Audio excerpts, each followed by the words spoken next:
Bienvenidos a una edición más de su programa Derecho a lo Derecho, y el día de hoy tenemos en cabina a un invitado muy especial. No es un invitado cualquiera, es el licenciado Edgar Humberto Muñoz Grajales, actualmente magistrado de circuito, y bueno, pues estamos muy agradecidos de tenerlo en cabina porque estamos seguros de que pues esta va a ser una entrevista muy especial, porque es un perfil que tiene muchísimos años de experiencia en el Poder Judicial y estamos muy ansiosas de poder escuchar por qué el magistrado quiso como ir a esta nueva forma, con este nuevo esquema del Poder Judicial, y no como muchos que de alguna manera dijeron, ¿sabes qué? Yo a esta parte no le entro, mejor me retiro y cortamos aquí por lo sano. ¿Qué pasó con el licenciado Edgar Humberto Muñoz Grajales, que dijo, bueno, pues estamos aquí y vamos con todo? Bienvenido. Bueno, gracias por la invitación. Bueno, es cuestión, yo creo que de perfiles y de formas de pensar. Yo así como respeto a mis compañeros y amigos, algunos, no todos, pero muchos de mis amigos, que decidieron retirarse, para ellos se les hizo que era lo correcto, por cuestiones personales, por edad, etc. En mi caso, yo siempre he sido una persona de retos, de resiliencia. Yo soy de tomar el toro por los cuernos, por cierto.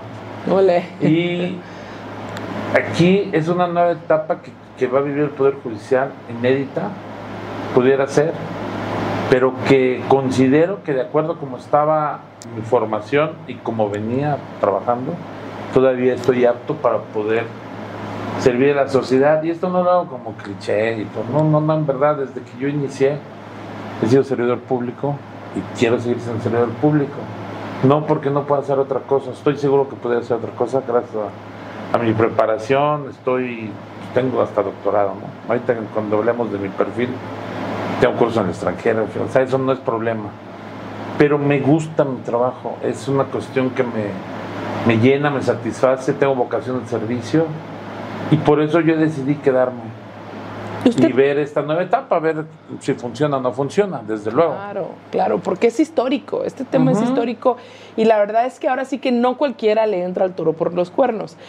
Y antes de entrar a temas un poquito más profundos, quiero hacer una pregunta que le he hecho a todas las personas que han estado en esta silla. ¿Quién es Edgar Muñoz Grajales sin el currículum? O sea, ¿quién es como persona?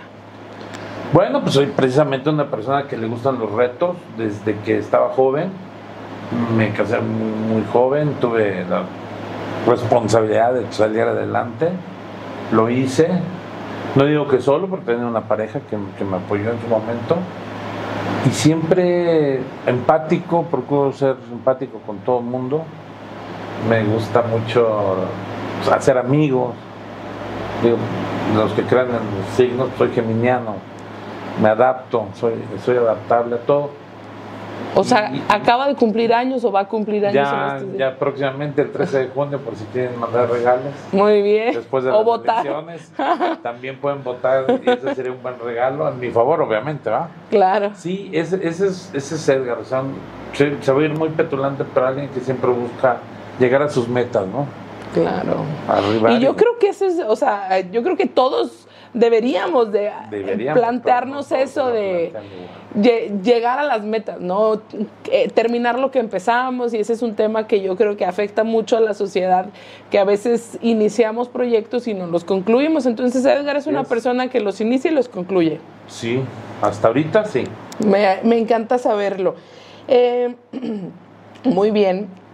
Ya que sabemos quién es Edgar sin el título de magistrado, ahora me gustaría que me platique desde la parte curricular, o sea, qué le ha tocado, porque sabemos que dentro del Poder Judicial federal, sobre todo, se preparan muchísimo, hay muchísima escuela, y bueno, platíqueme de todo eso.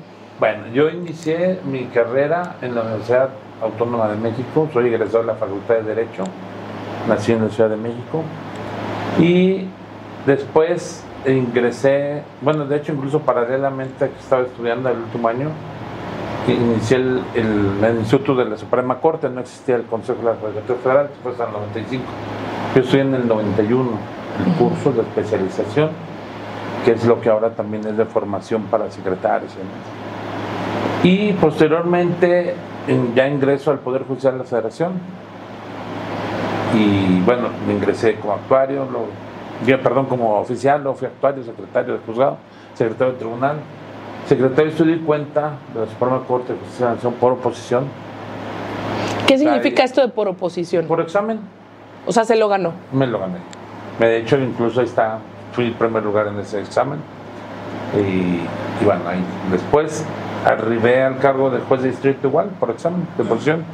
Igual concursamos 1,200, de los cuales quedamos 60. Y ya posteriormente como magistrado también. En ese inter hice 2 maestrías, una en Derecho Fiscal y una en Procesal Constitucional. Y tengo el doctorado en Derecho, esto por la Universidad Autónoma de Nuevo León.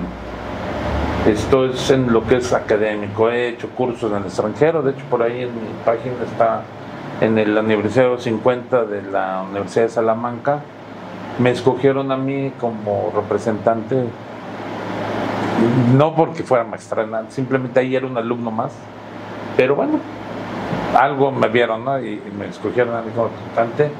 He llevado cursos en otros países precisamente con base en lo que es la Asociación de Jueces y Magistrados. Nos becan parcialmente y eso permite que nos sigamos preparando. Aquí en México ya también he hecho todos los cursos que se les ocurren, todos los obligatorios y todos los en que a mí me interesen como tal. De hecho, incluso ahorita tengo pensado iniciar uno de inteligencia artificial vinculado con la situación precisamente jurídica, ¿no? Para seguir actualizándome.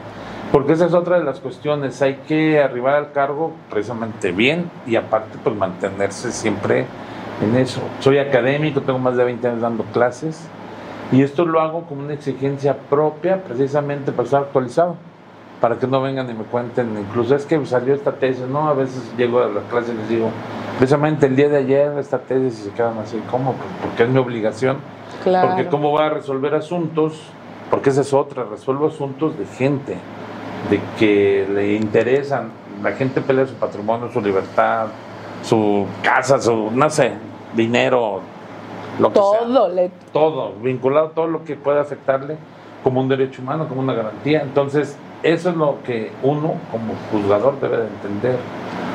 Entonces, eso es. Y no me meto al plan familiar porque creo que no es necesario. Nada más vamos a hablar de lo que es. Por eso, cuando dije de personas, quise emitir precisamente eso. No quiero vincular en este caso a mi familia, pero considero que soy buen padre de familia y buen esposo hasta ahorita, hasta el día de hoy. Nada más, eso sería todo pues, por ahí. Yo creo que sí, porque además veo que el día de hoy lo acompaña uno de sus hijos, ¿verdad? No, es un amigo que me auxilia. Okay. Yo pensé que era uno de sus hijos, pero con independencia de eso. Mis hijos me han acompañado en otras cosas, incluso, por ejemplo, cuando la reforma me acompañaron ahora sí que a defendernos, no se pudo, pero ahí estaban, y ahora en la campaña también me han acompañado a repartir volantes, están conmigo, claro, sí. Involucrarlos porque pues, están chiquitos. Y yo creo que no se podría, ¿no? En esta carrera, si no tuviéramos el apoyo de de nuestra familia, de nuestra pareja, de nuestros hijos, sería muy difícil. Ahora, estuve revisando su perfil curricular y veo que ha estado por todos lados. Cuéntenos cómo hace eso, o sea, cómo ha estado ese tema de que viaja para un lado y a otro y ha estado, ahorita me dijo que estuvo en Villahermosa y que... Sí. Bueno, de hecho, precisamente hablando otra vez de resiliencia, hay que afrontar las cosas y amoldarse, hay que adaptarse o morir, ¿no? Hay un dicho. En este caso, a mí curiosamente me dan mi primer nombramiento como juez el 30 de abril, el Día del Niño, para iniciar el 1 de mayo, que era inhábil, pero el juzgado que me nombran como auxiliar estaba de turno, entonces me tocó trabajar el 1 de mayo. Muy buen regalo de inicio para ser juez. Posteriormente de ahí me mandan a Baja California Sur también como auxiliar. Ese fue el primer, diríamos, experimento que hizo el Consejo de la Judicatura Federal, los que le llamaban sequejueces, ¿no? Que ya algún día los que han estado en el argot judicial lo llegaron a escuchar. Y ya después me nombran titular en Ciudad Obregón, Sonora. Ahí sí ya me llevo a mi familia. Estas dos etapas, la primera etapa no me la llevé porque era incertidumbre de saber si me movían, cuál era mi exclusión. De esa segunda etapa sí me llevé a mi familia. Ya cuando le dieron la base. No, digamos. pues es que no tenemos base, por así decirlo, hasta que te ratifican. Ok. Entonces ya llego a Ciudad Obregón, estoy ahí y me regresan a La Paz. Estoy ahí y luego me mandan a Puente Grande, Jalisco. Donde, digo, ahí sí, por eso digo que a veces por eso me critican, pero donde yo tenía mi formación constitucional administrativa y me mandan a penal. Era el único juez que sin ser penalista era juez penal, lo cual le agradezco al consejo, me considero apto y bueno, en ese entonces y por eso me mandaron. Ahí también me llevé a mi familia. Bueno, posteriormente ya hago el examen para magistrado y me mandan a Monterrey, Nuevo León. También me llevo a mi familia. Ahí después, bueno, ya cuestión personal, me divorcio y posteriormente ya me mueven al Estado de México, a Naucalpan. Promuevo un recurso, que por cierto fue el primer recurso que se ganó a nivel nacional de restricción. El 5-2005, es más, era el que tenía más visitas porque nadie lo había logrado. Tuve la fortuna de hacer los argumentos necesarios en aquel entonces y ahora ya es historia, ¿no? Pero eso fue en el 2005 y eso hizo que me regresaran, pero en lugar de regresarme a Nuevo León me mandan aquí a Saltillo. Estaba yo aquí en Saltillo tranquilamente, era penal, laboral, civil, administrativo, era mixto y aquí seguíamos. Y luego también otra vez por necesidades del servicio me mandan a Villahermosa, Tabasco. Ahí mi familia, mi actual esposa y mis hijos deciden decir, no te acompañamos, el calor está infame, está bien lejos, etc. Y como era una cuestión que también era de incertidumbre si me quedaba o no ahí, yo decidí ir y venir. Procuraba ir y venir lo más seguido posible, incluso a veces hasta cada semana. Era un sacrificio a título personal, pero que valía la pena por estar con mi familia. Por supuesto. Y cumplir con mi función. Entonces ya posteriormente me regresan a Nuevo León. Estuve 4 años en Nuevo León y luego se les ocurre mandarme a San Luis Potosí, a un tribunal que tenía cierto retraso, porque una de las cosas de las que tengo fama es de que soy muy trabajador. Y siempre en los tribunales, no es que yo lo diga, ahí está en la historia, lo pueden consultar. El día que no tengan otra mejor cosa que hacer. Todos los tribunales en los que he estado, todos han sido tribunales en donde el trabajo sale. Entonces me mandaron, que no sé si sea bueno o malo. Es como sacar rezago. Como sacar rezago. No, bueno, también he tenido compañeros muy buenos, es decirlo, claro. También he tenido compañeros que me apoyaron en esa aventura, porque pues ellos también estaban inmersos, me mandaban a mí y ellos también, ¿no? La verdad, muy buenos compañeros. Y luego, pues ya cumplo los 3 años y me regreso aquí a Saltillo. Y es cuando viene la reforma. Y parte de esto dicen, ¿por qué quiero conservar el cargo? Bueno, para los que no saben y para los que sí saben, se lo reitero. Antes de esta reforma constitucional, yo me había ganado el derecho de permanecer en el puesto a los 75 años. No me lo regalaron, yo me gané un espacio a base de un examen, a base de otro examen. Los filtros que me pusieron, yo lo cumplí con todos, ¿sí? Y por eso mismo he tratado de mantenerme al día por cuestión personal, porque en la manera que yo esté mejor preparado, le puedo servir más a la gente. Yo fui de los primeros que en su momento defendí lo que era el neoconstitucionalismo, que es precisamente ahora los derechos humanos y demás. Nada más que en aquel entonces no existían las herramientas constitucionales ni legales, pero existen. Eso de pro homine y pro lo que quieran, yo lo hacía antes. Ahora es más fácil y mejor porque nos dieron herramientas. Y por eso mismo me gusta mucho, les digo, dar clases de derecho comparado, acudir a cursos en el extranjero, porque esa forma nos permite precisamente comprender y adaptarse y servir mejor a la gente. Y yo creo que también abre mucho la visión, ¿no? El panorama. Así es. Me gusta mucho saber que antes de que viniera este tema de la reforma de derechos humanos, usted ya iba con esos criterios de avanzada. Entonces, pues creo que eso da mucha tranquilidad que que no, ya lo tenía, ¿no? Ahora sí que intrínseco, y bueno, pues ahora que le dan las herramientas para que se trabaje con estos criterios, pues creo que puede hacerlo mucho más cómodamente, ¿no? Es más fácil, porque ya está uno convencido. Es que cuando viene la reforma, incluso muchos compañeros comentábamos en los cursos de actualización, es que es lo mismo, les decían, no es lo mismo. Ahora sí podemos hacer muchas cosas, pero en pro de la gente que antes no podíamos. Porque se rompieron muchos paradigmas, muchos tecnicismos se cayeron. Ahora sí podemos suplir, por ejemplo, en las mujeres, cuando hace 20 años, esto de que ahora, equidad de género y demás, que ahora, digo, también ya nos estamos desbordando hacia el otro lado y estamos despreciando al hombre, cuando en realidad la justicia distributiva debe ser hombre y mujer a la par. Claro. ¿No? Por eso yo decía, y bien, es el comentario de que si no hubiera tenido una pareja, pues no hubiera funcionado. Porque bien o mal, yo creo que no nos hacemos solos, ¿no? O nos hacemos solos, solamente que valga, estemos solos. Pero si ya estamos dentro de una familia y todo, pues tenemos que tener ese apoyo, porque si no, pues, es bien complicado. Yo veo compañeros que incluso terminan divorciándose de plano, porque no tuvieron el apoyo de su pareja.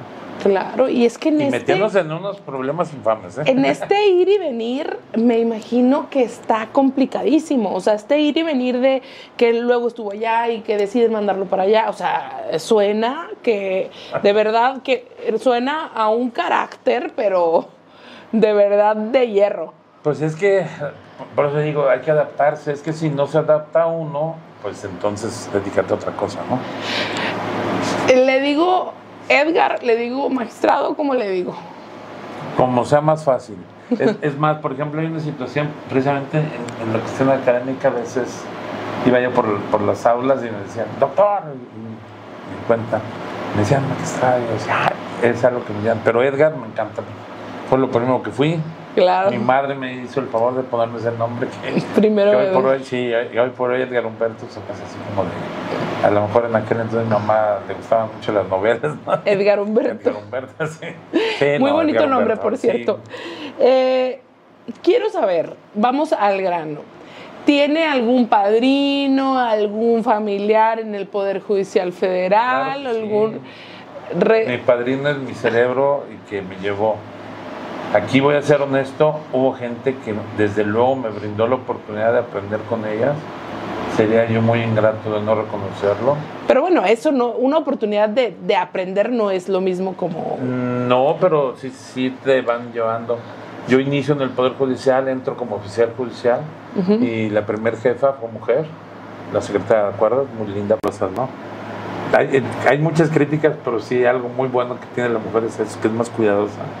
Entonces yo me aprendí ahí y posteriormente, bueno, pues ya igual otra vez, tuve la fortuna de estar en el momento adecuado, me dieron la oportunidad también en un tribunal y en la corte pues llegué por oposición. Entonces perfecto. Ahí sí me invitaron, obviamente sí me invitaron. Fue uno de los maestros que es ministro y luego fue presidente de la Suprema Corte quien me invitó a participar. Éramos 96, de los cuales yo quedé, les digo, en primer lugar, entonces... Pues si eso es ser un padrino, pues sí, podría decir que fue mi padrino porque me invitó y me dio la oportunidad. Y después hice el examen de oposición para juez de distrito. Es más, les digo que yo fui de los pocos, que ahora todavía estamos en funciones, que me puedo jactar que yo sí hice examen psicológico. Porque en aquel entonces lo exigían, ahora no. Ahora no hay ni necesidad, basta con que salgas a la calle a pedir votos, ¿no? Que dicho con todo respeto, yo creo que el sistema que estaba muy bien. O sea, tenía como todas sus mejoras, desde luego. No hay ningún sistema que sea perfecto en el mundo, ninguno.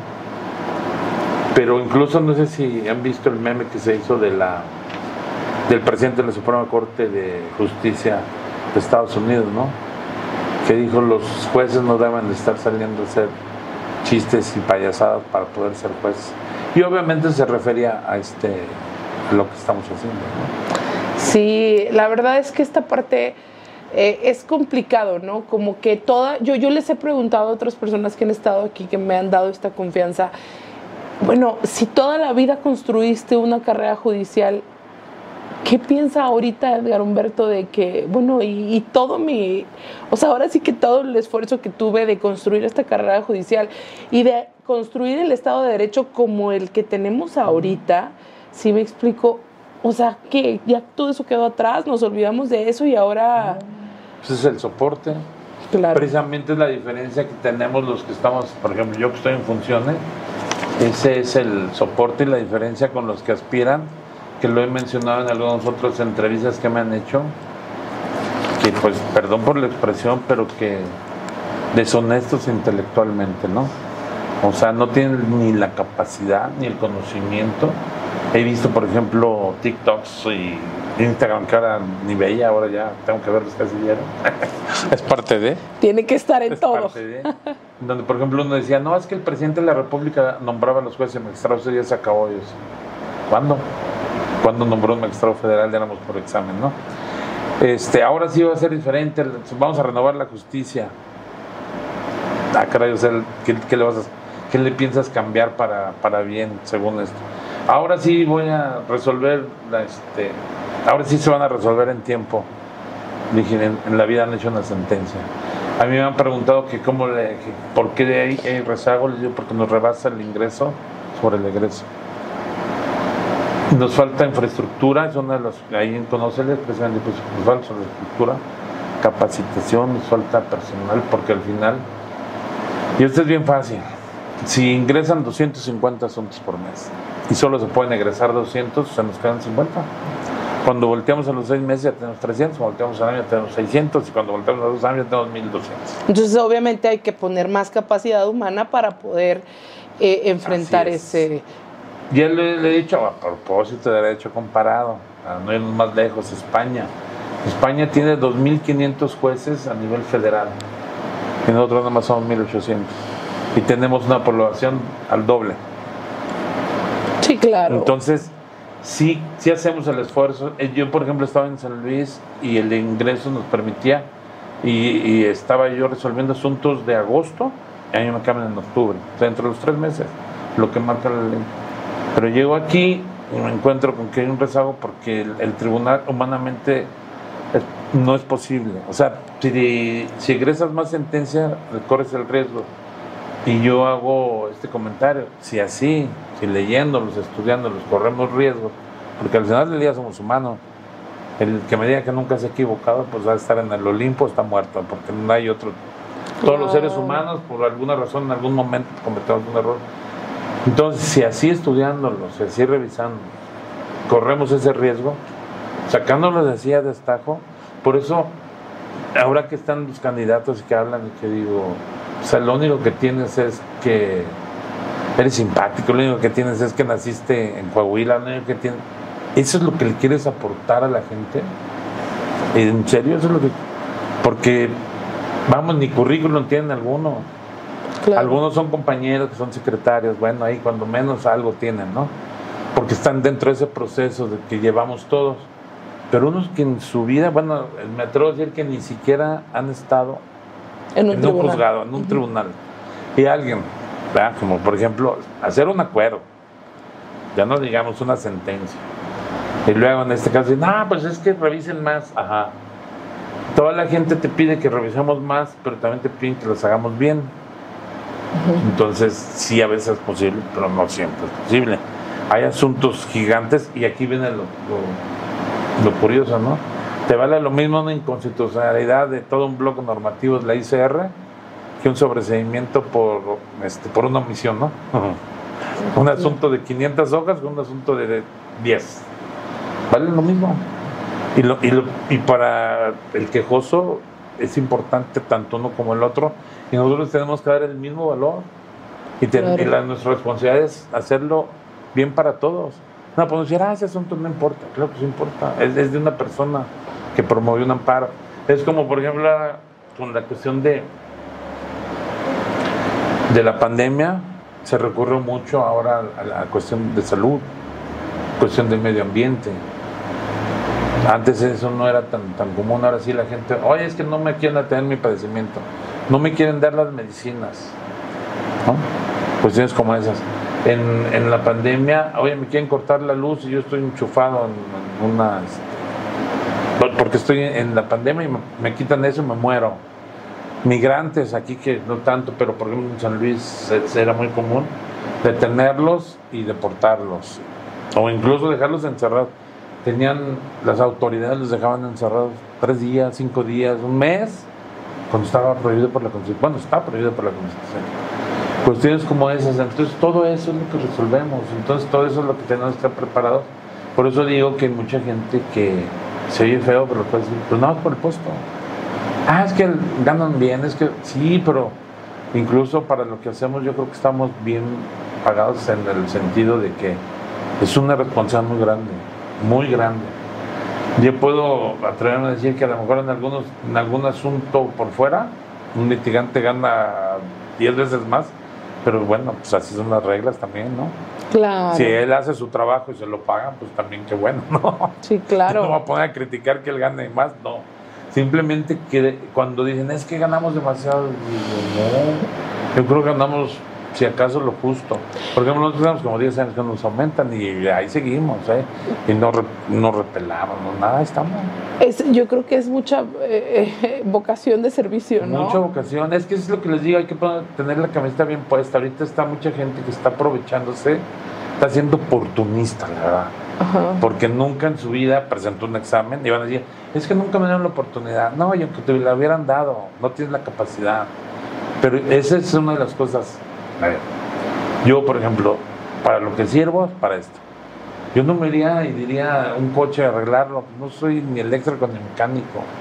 Le hablo a un especialista, ¿no? Oye, se me descompone, no sé, aire acondicionado, pues le hablo a alguien que sepa de aire acondicionado.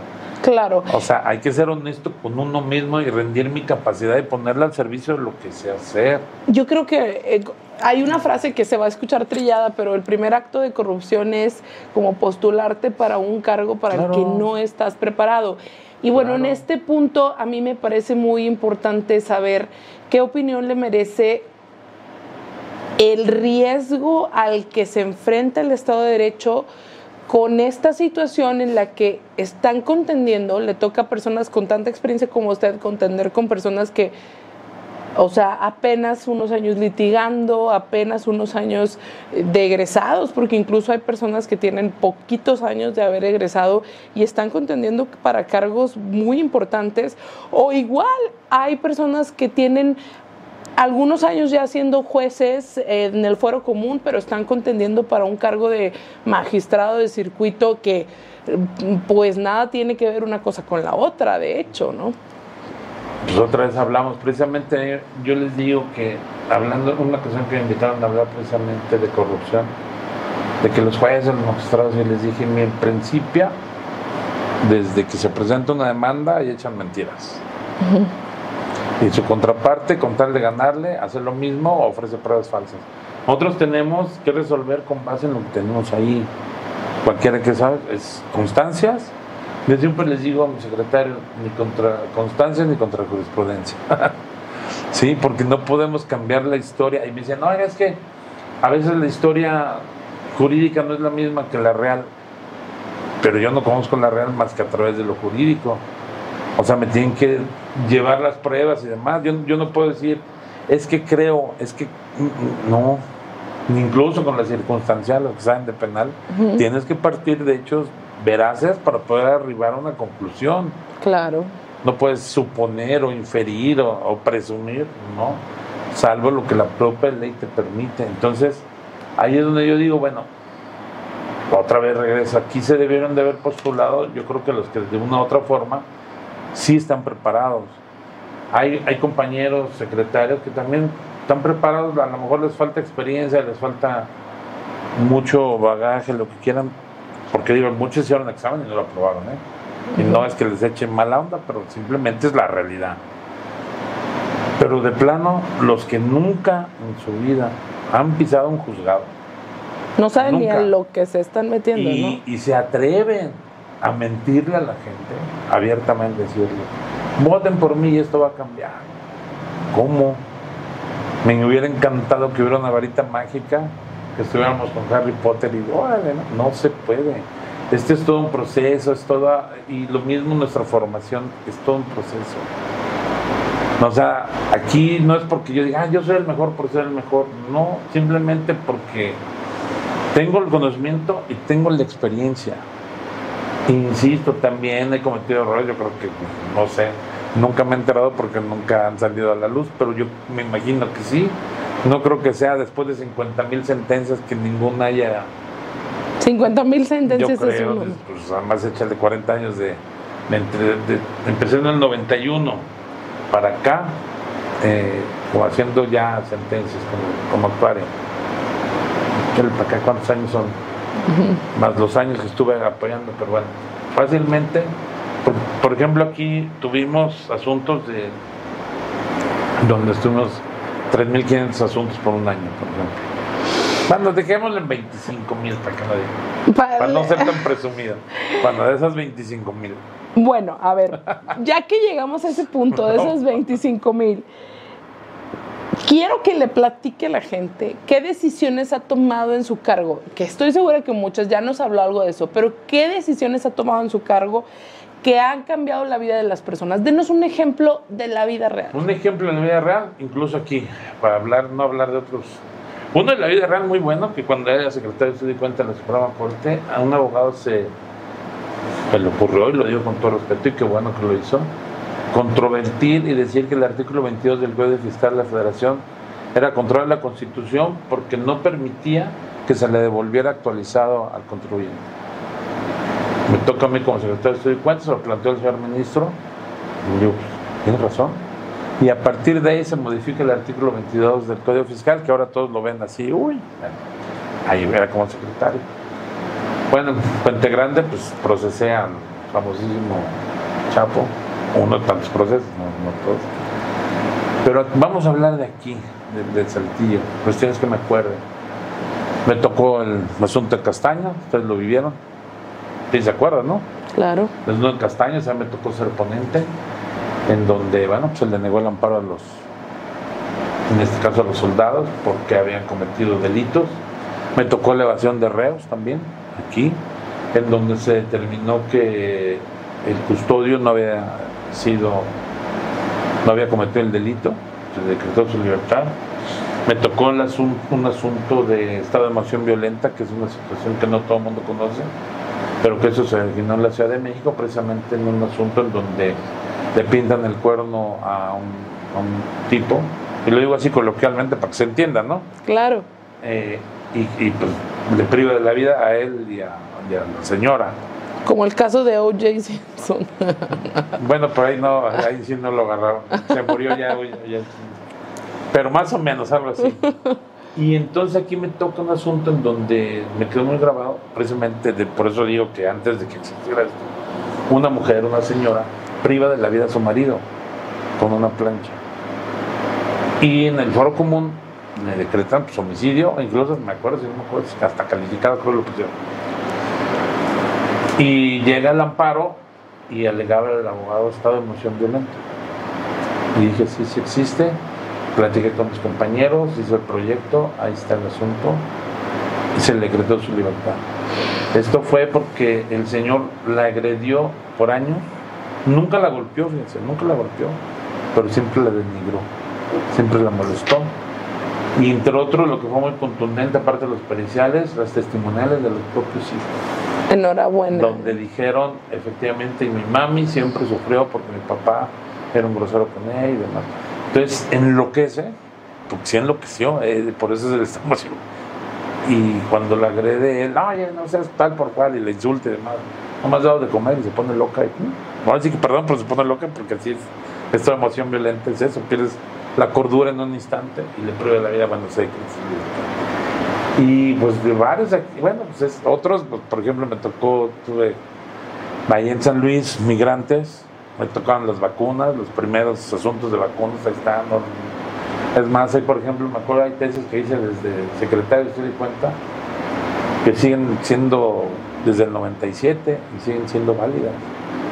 Así nada más eso ha trascendido. Y pues me puedo acordar de muchas tantas más cuestiones constitucionales, de normas también, me tocó, que es lo que me gusta mucho, fiscal. Y otros tantos, pero pues eso es de penal. Me acuerdo ahorita que está muy, muy de moda lo de la señora doña Carlota, ¿no? Ahí me tocó una señora que vendía droga, pero ya estaba viejita. Entonces la condeno, pero la guardamos en su casa, porque, pues como sea, se había cometido el ilícito, pero ya tenía cerca de 80 años la señora. Y me acuerdo que me reclamaba y me decía, es que ¿por qué me encierras? Y yo decía, pues es que deberías estar encerrado, nada más que tienes el beneficio de que como tienes la edad, porque si no vas a volver a cometer el mismo ilícito. Y así como de esos, me acuerdo, por ejemplo, de un asunto de una señora donde le estaban quitando su casa porque había pagado, pero le habían mandado otra cuenta porque era homónima. Entonces, cuando ya fue a reclamar su casa, dijeron, no, pues usted nunca pagó. Pues como que nunca pagué y tenía todos los comprobantes, ¿no? Y el banco no le quiere dar su casa. O sea, resolvimos a favor. Y así como esos hay tantos y tantos casos. Wow, casos reales. Casos de la vida real que sí. Pues si nos podemos llevar un programa como de 24 horas y apenas contaría algunos, porque pues es que son en verdad, es que no entiende uno hasta que está inmerso en los problemas. Yo por eso siempre les digo, ahorita me acuerdo de un equiparable contrabando, en donde, y dicho con todo respeto, compañeros decían que sí es equiparable, cuando introducen un vehículo de procedente extranjero y no lo regresan a tiempo, es una multa. Y tanto policías como la fiscalía, como incluso jueces, los dejaban privados de su libertad. Y por ejemplo, en aquel entonces yo revoqué una sentencia donde le dije no, y le demostré al juez que era multa. Me habló amigo y me dijo, híjole, de haber sabido el juez federal. Entonces sí, por eso es de que estar al día y pues no fallar o no procurar fallar, ¿no? Esa es la idea. Por eso es que deseo conservar el puesto, no crean que por otra cosa. Si no, ahí les pueden vendrán a litigar en contra de ustedes. No, pues digo, y la verdad es que yo considero que estos perfiles, o sea, me ha tocado ver perfiles de cerca, además de lo que he investigado en la página esta Conóceles, que aprovechamos para invitar a la gente a que ingrese y los conozca. Es bastante interesante y no solo interesante, sino que hay perfiles muy desiguales, o sea, hay perfiles que, por eso la importancia de hacer ejercicios como este, donde la gente los pueda escuchar y que pueda saber la importancia que tienen los años de experiencia, porque sí, con toda esta reforma que hubo al Poder Judicial, como que siento que fueron como muy atacados, ¿no? Y de alguna manera, y lo digo muy honestamente, o sea, yo siempre fui como de las defensoras de esta parte de, a ver, no es el Poder Judicial, o sea, el mugrero viene, y mucho menos el Poder Judicial Federal, porque lo digo como litigante. Nosotros siempre tocábamos la puerta del Poder Judicial Federal como la esperanza de que aquí, detén todo, juez federal, por favor, porque mira lo que me está pasando aquí, ¿sí me explico? Y la gente como que de alguna manera los confundía o con fiscalías, o con policías municipales, o con ministerios públicos, y me deshacía en mi programa de radio, en el programa de radio que participaba, diciendo, a ver, no confundan la figura de un juez federal, de un magistrado federal, con un fiscal, no la confundan con un policía, nada tiene que ver, de hecho ellos son los que los defienden de eso. Entonces, bueno, partamos de esta parte de, pues bueno, lo atacados que fueron, y digo fueron porque pues usted tiene muchos años siendo parte del Poder Judicial, pero se habló mucho de temas de corrupción. A ver, platíquenos. ¿Ha sido usted testigo? ¿Ha participado en algún acto de corrupción? ¿O ha visto que alguien de su juzgado participe en algún acto de corrupción? ¿Qué hizo o qué haría? Bueno, sí hubo, en mi caso, por ejemplo, me acuerdo, estuve en un juzgado en Ciudad Obregón. Por cierto, un señor que lo acusaban de un desvío en un almacén, en un depósito, en aquel entonces de 26 y tantos millones de pesos. Y me acuerdo que llega el abogado, pide hablar conmigo y me pone un portafolio encima del escritorio. Sí. Y me dice, señor juez, usted dígame y cuánto va a ser para que salga. Yo iba iniciando, ¿no? Entonces estaba así como cuando las recién casadas, ¿no? Ay, qué miedo. Y dije, no, que mira, vamos a hacer una cosa, déjame ver el expediente. Y si tienes la razón de salir, y si no, no. ¿Es en serio? Digo, sí, es en serio.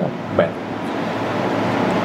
cuando se le decreta su libertad porque logra, junto con su familia, amigos y demás, garantizar que esa cantidad de dinero iba a ser la reparación del daño, se decreta una libertad, en este caso que para firmar y demás, ¿no? Como había preventido.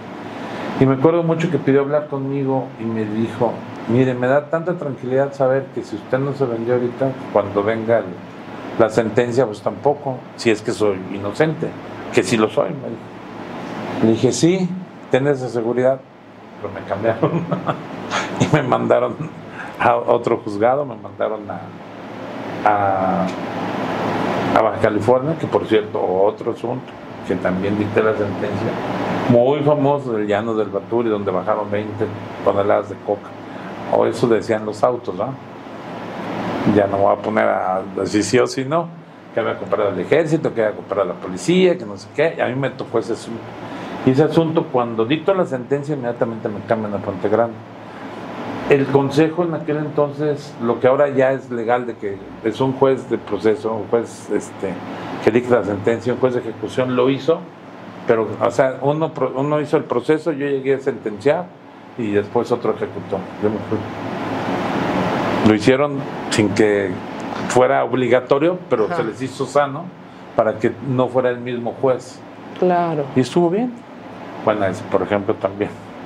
Y hay otro de ahí, de una droga de Colombia, también el CAPI, le decían al señor, también me tocó, ahorita que están hablando de asuntos relevantes, un asunto que fue muy famoso ahí en Los Cabos, corrupción de menores, salió a nivel nacional, fue en el 98, por ahí, 98, 99, en donde un ciudadano de origen norteamericano abusaba de menores, de niños de la calle, les ponía a jugar, en aquel entonces era Nintendo, que ahora ya están más evolucionados, pero en aquel entonces eran las maquinitas bien simples, y abusaba de ellos sexualmente.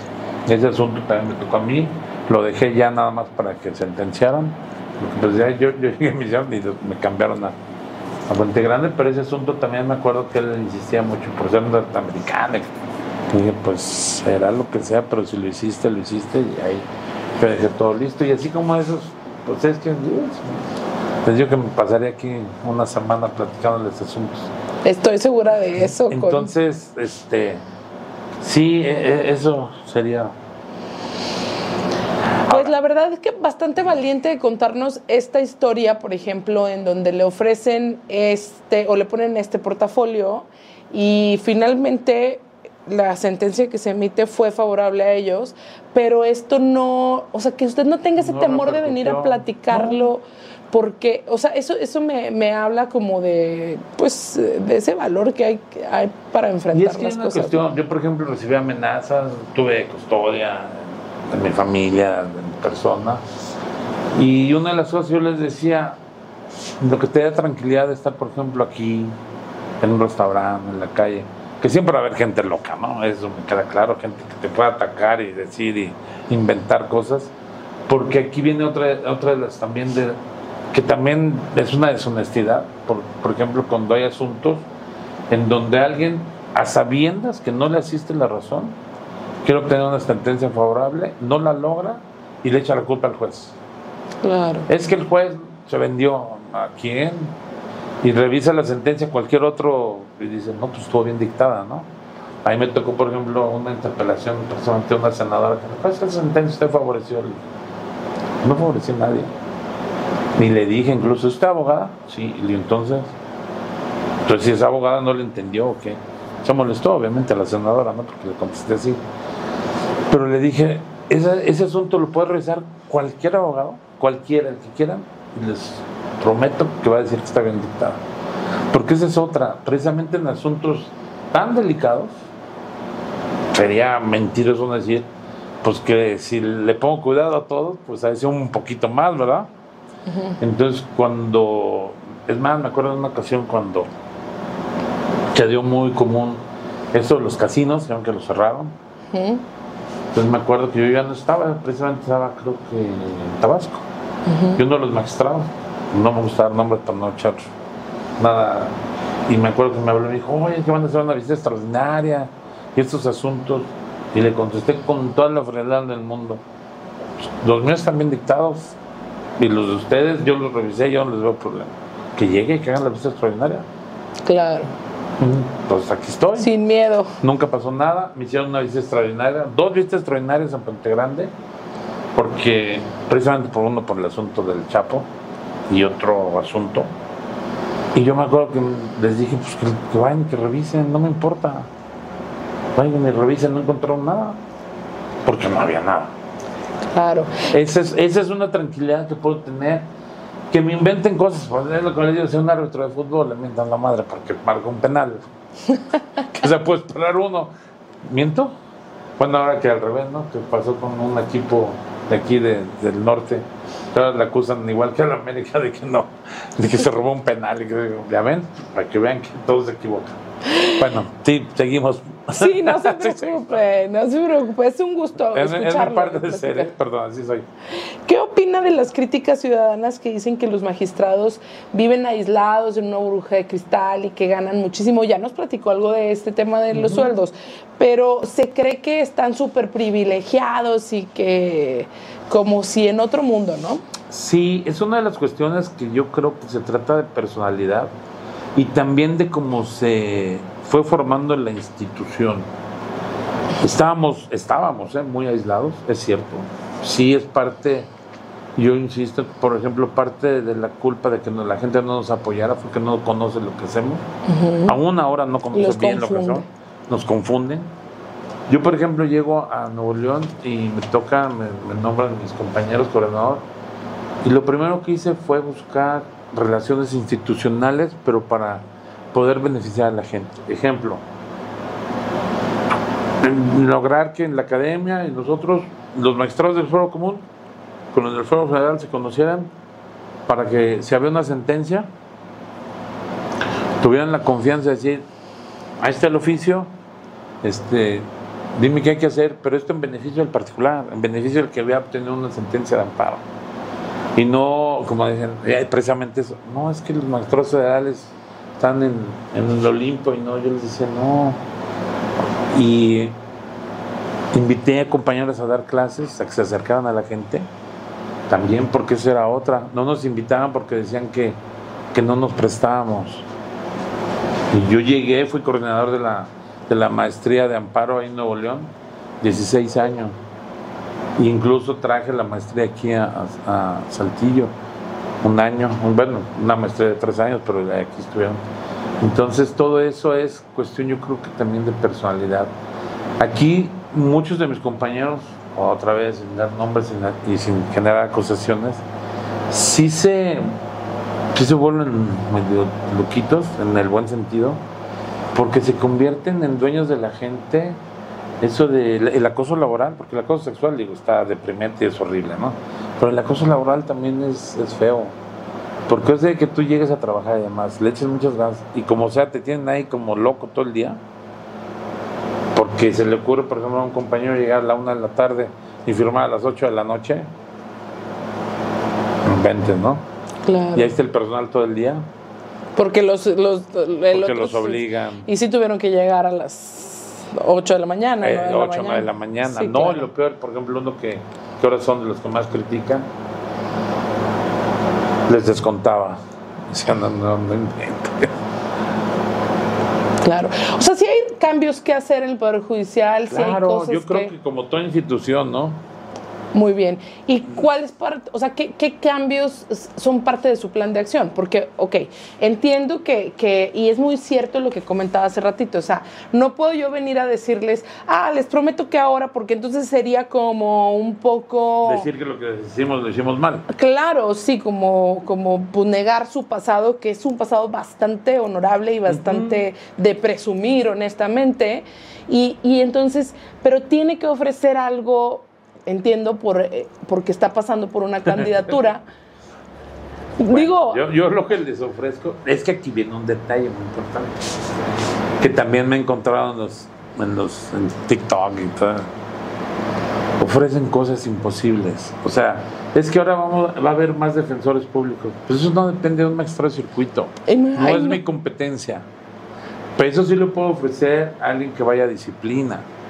¿Sí? Eso sí lo puedo ofrecer a él. Pero yo no puedo ofrecer algo que no esté a mi alcance. ¿Yo qué puedo ofrecer? Fíjense, aquí está. Y le digo, continuar haciendo las cosas como las vengo haciendo, según yo bien.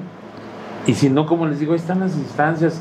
Si hay alguien que está en desacuerdo, pues ahí está la queja administrativa, ahí están los recursos, ahí está todo. Pero no denostar por denostar. Claro. O sea, no decir que algo está mal por decir, porque me cayó gordo, o porque no. Es más, o otra anécdota, me acuerdo, un abogado que era muy insistente en estarme denostando, molestando. Y cuando se resuelve su amparo, que bueno, que ni era de él era el abogado, se le concede el amparo y me acuerdo que me dijo, oye, yo pensé que iba a negar el amparo. Le digo, tu cliente, el justiciable no tiene la culpa de haberte contratado, ni que tú seas grosero. Le violaron un derecho y ya está. No, ya después, me quería invitar a... Tampoco es del otro lado, del otro extremo. Claro. Sí, yo creo que cada quien hacer su trabajo como debe ser, o sea... Y ya, ese es el punto, ¿no? Yo creo que esta ha sido una plática muy, muy cómoda. Estamos en la parte ya final. Ay, qué bueno, porque ya... Pero quiero hacer una pequeña dinámica, porque no quiero que sea distinta. Ahí vienen las preguntas incómodas, me imagino. No, es una dinámica que se llama Piensa Rápido. Yo le voy a dar una palabra y usted me va a decir lo primero que se le venga a la mente. Puede contestarme con una palabra, puede contestarme con una pequeña frase, pero que sea así como que espontáneo, así es. Impunidad. Pero no deben existir. Nepotismo.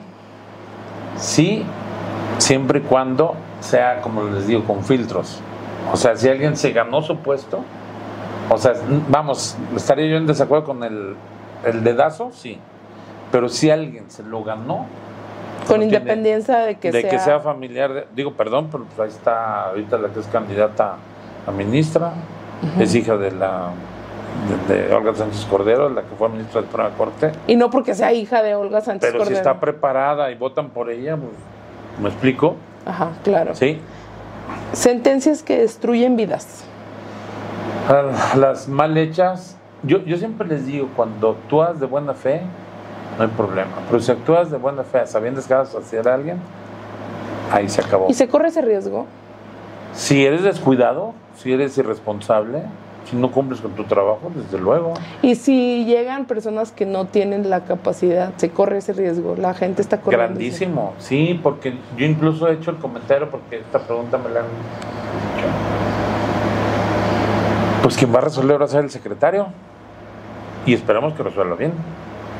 Porque si yo no tengo la capacidad de revisar y decir, hazlo bien o hazlo mal, y perdón, me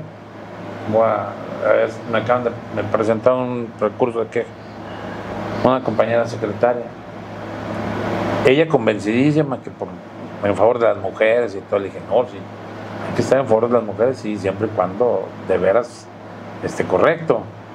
Y le dije, no, va para atrás, sí. Otra sentencia que me acuerdo, otras de esas memorables, precisamente la pensión compensatoria, el primero que lo hizo aquí en Nuevo León fui yo, y de ahí ya se disparó para todos lados. Enhorabuena. Sí. No, y eso, y además, digo, si alguien se quiere meter con vida privada, yo todavía hoy por hoy le genero una pensión a mi ex esposa después de 20 años. Claro. O sea, hay congruencia. Sí, claro.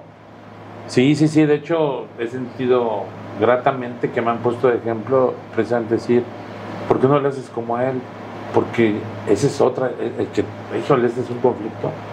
Cuando llegan y después de muchos años se pelean, y es que este señor, ¿no? Esta vieja loca, y yo, caray, viviste con ella 20 años, dormiste con ella, tuvieron hijos, tuvieron vivencias, y ahora la insultas y ella también. Bueno, se acabó el amor, hubo... Pero no el respeto. Exacto, como gente civilizada. Algo que yo admiro, por ejemplo, de los norteamericanos, nada más quiero saber si van hasta el extremo, pero sí, que terminan y se respetan.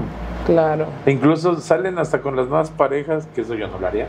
Sí, soy open mind, pero creo que todavía soy mexicano. Soy latino, la sangre es como que caliente. Pero sí, el respeto, ¿por qué no? ¿Por qué no llevarte bien con tu...? Bueno, soy congruente en eso y les digo, por ejemplo, esos problemas, lo que es infantes, mis respetos, hay que defender a los niños. Les digo, lo que son mujeres, sí, solo sí. Porque, por ejemplo, el otro día nos tocó un asunto donde me dice, es que por ser mujer me debieron de haber dado gastos y costas. Y dije, caray. ¿De dónde salió? Ustedes son abogados y dicen, espérame tantito, ¿no? Imagínate que ustedes fueran la contraparte, ¿no? De que nosotros resolviéramos, no, sí, es mujer, dale gastos y costos. Pues no. Y le dijimos, no es el caso. Aquí el hecho de que seas mujer, si tuvieras un conflicto con un hombre y por la situación del rol y demás, entonces sí. Pero no porque ellas estado en un juicio y ahora pretendas que porque obtuviste una sentencia, por cierto, era parcialmente favorable, tengas que por el solo hecho de ser mujer, o también cuando lleguen te dicen por el solo hecho de tener 60 años ya soy vulnerable. Pues no necesariamente. Pues Slim yo no lo veo nada vulnerable, ¿no? Y así como él hay muchísimos. No, es que son cuestiones que hay que atender y verlas en su justa medida. Es más, otro que recuerdo también que está muy, muy buena, de cuando yo le decía, la pensión alimenticia sí debe de cobrársele, en este caso por regla general, que es al varón, ¿no? Pero siempre y cuando pueda. Había veces que se ensañaban, ¿no? O sea, el tipo gana poquito y yo decía, bueno, ¿para qué lo escogiste así, no?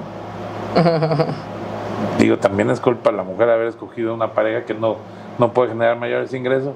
Y luego lo querían meter a la cárcel porque no podía, y decía el tipo, pues es que no tengo ni para comer yo. Por eso ahora las tesis que se dicen, oye, el mínimo, ¿no? Para que pueda vivir, para que pueda subsistir, y ya lo demás, pues bueno, también quién lo manda a tener tantos hijos, que pague, ¿no? Eso sí, yo digo que para hacer así, tienes que ser responsable primero. Nadie pensando para que no te divorcies. Lo invito a invitar a la gente a votar este 1 de junio y díganos dónde lo van a votar y toda esta situación. Bueno, los invito porque es una cuestión inédita, es histórica, es importante. Sé que a mucha gente no le mueve, la verdad, hay que ser honesto. Ahora que hemos estado dando la vuelta por varios municipios y todo, a mucha gente como que todavía no entiende la trascendencia de lo que van a elegir. Entonces, es importante que voten, que se levanten ese día con la voluntad de votar. Obviamente hay, en este caso, para ministros, para disciplina, para el electoral, la sala superior y demás, y también para jueces y magistrados federales. Bueno, en el caso mío, que yo estoy en el distrito 1, que es de Monclova hacia arriba, todos, e incluso una franja que es La Laguna, que le llaman la franja de la Laguna, que incluso abarca un poquito de Durango. Así lo repartieron, ¿eh? No es mi culpa. No fui yo. Sí, no fui yo. Así está. Pero nosotros decidimos en todo el estado, que esa es una de las cosas importantes. Lo que un juez de distrito conoce en primera instancia, los magistrados, en este caso 3, de los cuales yo formo parte, revisamos ese trabajo. Y conocemos de todas las sentencias que dictan los jueces y magistrados del Foro Común dentro de sus competencias, revisamos ese trabajo. De ahí la trascendencia, que escojan bien a sus jueces y magistrados. O sea, que no se dejen, y perdón, que no se dejen engañar con que es que ahora sí va a ser así, que ahora no. Sí es importante que si hay más infraestructura, hay más capacitación y todo, les prometo que sí puede mejorar esto.